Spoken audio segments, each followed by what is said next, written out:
पाठ 3 भारतीय लोकतंत्र की कहानियां। अमेरिकी राष्ट्रपति अब्राहम लिंकन ने कहा था कि लोकतंत्र एक ऐसा शासन है जो जनता के द्वारा और जनता के लिए है।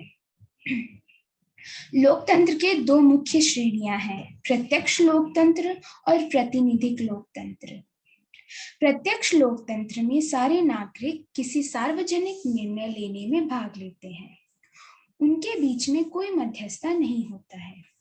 परंतु ऐसा लोकतंत्र उन जगहों पर संभव नहीं है जहां नागरिकों की संख्या बहुत ज्यादा है, जैसे कि भारत। यहाँ पर 130 करोड़ लोग कोई निर्णय नहीं ले सकते। यह कार्य असंभव है। प्रत्यक्ष लोकतंत्र वही संभव है जहां नागरिकों की संख्या काफी कम है, जैसे कोई सामुदायिक संगठन, आदिवासी परिषद या फिर श्रमिक संघ। आज के समय में ऐसे देश हैं जो अत्यंत आधुनिक हैं और नागरिकों की संख्या बहुत ज्यादा है। वहां पर प्रातिनिधिक लोकतंत्र पाया जाता है। प्रातिनिधिक लोकतंत्र में कोई भी राजनीतिक निर्णय लेने के लिए, कानून बनाने के लिए और उन्हें लागू करने के लिए नागरिक अपने में से ही कुछ अधिकारियों को चुनते हैं। भारत भी एक प्रातिनिधिक लोकतंत्र है। यहाँ हम अपने प्रतिनिधि का चुनाव करने के लिए मतदान देते हैं। हम पंचायत, नगर निगम बोर्ड, विधानसभा, सांसद आदि सभी स्तरों पर प्रतिनिधि को चुनते हैं। पर क्या प्रातिनिधिक लोकतंत्र में नागरिक का कार्य बस हर 5 साल में एक बार मतदान देना है? नहीं। इसीलिए विकेंद्रित प्रशासन और सहभागी लोकतंत्र का विस्तार होने लगा है। इस पाठ में हम विकेंद्रित प्रशासन को समझने की कोशिश करेंगे। उससे पहले हम अपने संविधान के बारे में जानेंगे, जिसके कारण हमारे देश में इतनी विविधता और असमानता होने के कारण भी भारतीय लोकतंत्र ने सफलतापूर्वक 73 वर्ष पूरे कर लिए हैं।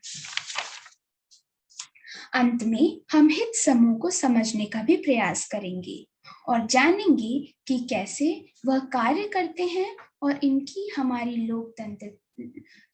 हमारे भारतीय लोकतंत्र में क्या भूमिका रही है। भारतीय संविधान और लोकतंत्र के केंद्रीय मूल्य हमें कई जगहों से मिलते हैं। हमने पाठ 1 और 2 में ऐसे कई उदाहरण पढ़े जिसमें अंग्रेजी शासन के कारण हमारे देश में कई सामाजिक और सांस्कृतिक परिवर्तन आए। ये बदलाव अंग्रेजी सरकार ने अपने फायदे के लिए ही किए, परंतु अनजाने में ही सही भारत को इसके कई फायदे हुए, जैसे अंग्रेजी भाषा की शिक्षा, रेलवेज, उद्योग इत्यादि। हमें पश्चिमी उदार विचारों के बारे में भी ज्ञान मिला, जैसे कि लोकतंत्र, सामाजिक न्याय और राष्ट्रवाद। बाद में ये सब विचार हमारे संविधान के केंद्रीय मूल बन गए। हमने कई मूल्य पश्चिम से लिए हैं, परंतु इसका मतलब ये नहीं कि लोकतांत्रिक मूल्य और संस्थाएं शुद्ध रूप से पश्चिमी ही हैं। हमारे प्राचीन महाकाव्य जैसे महाभारत और रामायण, विविध लोक कथाएं, पहेलियां, कहानियों की भी झलक हमारे संविधान और लोकतंत्र के मूल्यों में दिखाई पड़ती है। तो ये स्पष्ट होता है कि ये मूल्य भारतीय और पश्चिमी विचारों का मिश्रण है। जब हम अपने देश में गरीबी और असमानता देखते हैं तो ये विचार आता है कि क्या लोकतंत्र हमें बस राजनीतिक स्वतंत्रता ही देता है या ये हमें आर्थिक स्वतंत्रता और सामाजिक न्याय भी प्रदान करता है? क्या इसका मतलब हमें समान अधिकार देना नहीं है? ये सब प्रश्न और मूल्यों पर स्वतंत्रता से पहले गहराई से विचार विमर्श किया गया था। जब हम अंग्रेजों के खिलाफ स्वतंत्रता की लड़ाई लड़ ही रहे थे, तभी ये सोच लिया गया था कि हमारा लोकतंत्र कैसा होगा। आइए जानते हैं कैसे। सन 1928 में मोतीलाल नेहरू और 8 और कांग्रेस के नेताओं ने ही भारत के संविधान का मसौदा तैयार कर लिया था। 1931 के कराची अधिवेशन में इस बात पर बड़ी विस्तार में चर्चा की गई कि स्वतंत्र भारत का संविधान कैसा रहेगा। यह बात तो तय थी कि भारतीय लोकतंत्र में बस औपचारिकता के लिए चुनाव ही नहीं कराया जाएगा, बल्कि सामाजिक संरचना में बदलाव लाए जाएंगे ताकि एक यथार्थ समाज की स्थापना हो सके। कराची अधिवेशन के प्रस्ताव में वो सारी बातें शामिल की गई थी जो लोगों को राष्ट्रीय आंदोलन के समय बताया गया था। इस प्रस्ताव के सभी मूल्यों को हमारे संविधान में जोड़ा गया। हमारे संविधान में केवल राजनीतिक स्वतंत्रता पर ही ध्यान नहीं दिया गया, बल्कि सामाजिक न्याय और आर्थिक स्वतंत्रता पर भी पूरा जोर दिया गया।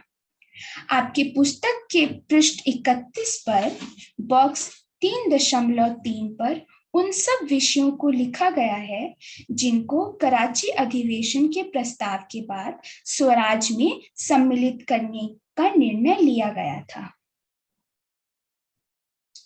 संविधान की रचना संविधान सभा के वाद विवाद के बाद हुई थी, लेकिन इस सभा की रचना कैसे हुई आइए जानते हैं। सन 1939 में महात्मा गांधी ने हरिजन पत्रिका में एक लेख लिखा था जिसका नाम था द ओनली वे।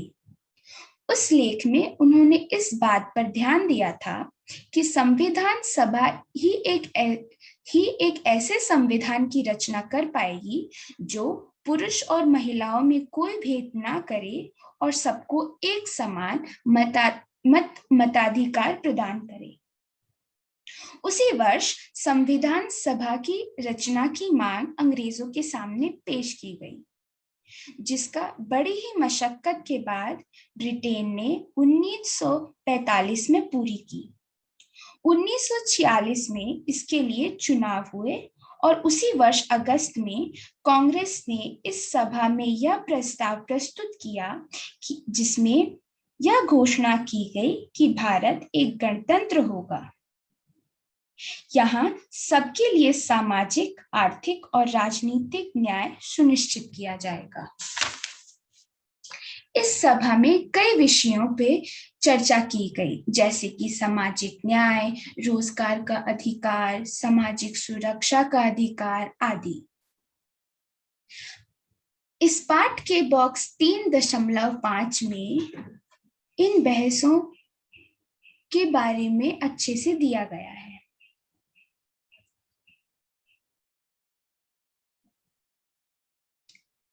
हित प्रतिस्पर्धी। भारत अनेक स्तरों पर विद्यमान है और वह अनेक वर्गों में विभाजित है। जब किसी देश में इतना विभाजन है तो फिर अपने अपने हितों के लिए प्रतिस्पर्धा होना तो आम ही है। इस बात को ध्यान में रखते हुए भारतीय संविधान ने सामाजिक समानता और न्याय पर पूरा जोर दिया है। गरीबों और हाशिए के लोगों को सक्षम बनाने का भी प्रयास किया गया है, परंतु ऐसा जरूरी नहीं है कि ये हितों की प्रतिस्पर्धा किसी स्पष्ट वर्ग विभाजन को ही प्रतिबिंबित करेगी। इस बात को हम एक उदाहरण की सहायता से समझने की कोशिश करते हैं।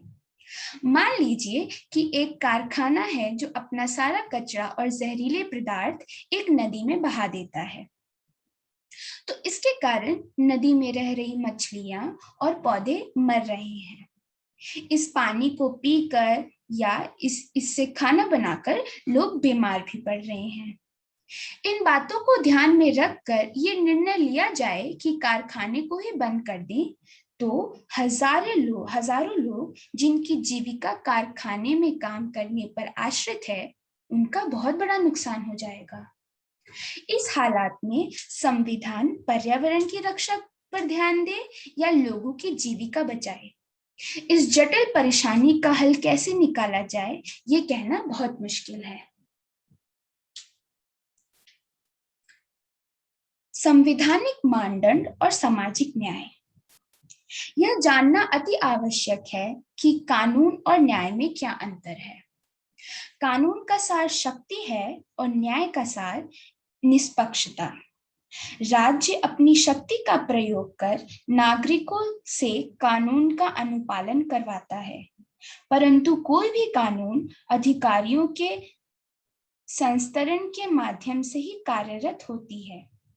संविधान एक ऐसा दस्तावेज है जो इन मानदंडों पर आधारित है और ये राष्ट्र के सिद्धांतों की नींव होते हैं।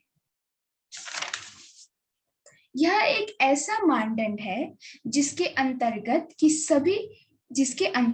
ही सभी कानून भी बने हैं। इन कानूनों को कुछ चुने गए अधिकारी ही बनाते हैं और लागू करवाते हैं। जब इन कानूनों पर कोई वाद विवाद होता है तो इसको न्यायालय ही सुलझाती है, जिसको ये अधिकार भी संविधान ने ही दिया है।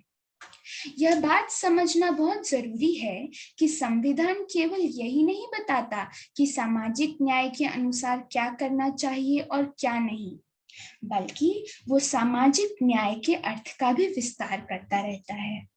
समय के साथ समाज के सुधार और कल्याण के लिए संविधान में निरंतर जरूरतों के अनुसार बदलाव होते रहते हैं।